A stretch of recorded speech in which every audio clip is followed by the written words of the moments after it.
वाशिम शहरामध्ये 2 गटात राडा झालेला आहे।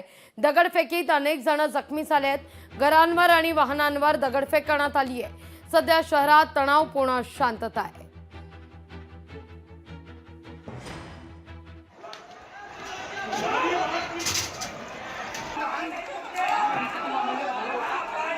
पोलीस पहा कशी लपायली वाशिमची पोलीस पहा।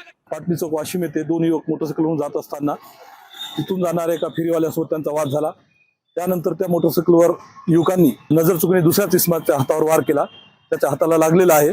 त्यानंतर याच्यातून शहरात अफवा पसरवून दोन्ही समाजातील लोक एकत्र आले आणि त्यांच्यात वादी सुरू झाली। पोलिसांनी तात्काळ त्यात हस्तक्षेप करून परिस्थिती नियंत्रणात आणली। यात कुणीही गंभीर जखमी नाही किंवा कोणाचाही मृत्यू झालेला नाहीये। सदर घटनेबाबत पोलिसांनी एकूण 3 गुन्हे दाखल करून 6 आरोपी अटक केलेले आहेत। रात्रीपासून आता ही सध्या शांतता आहे। वाशिम शहरातील सर्व व्यवहार सुरळीत सुरू आहेत। लोकांनी कोणत्याही अफवावर विश्वास ठेवू नये।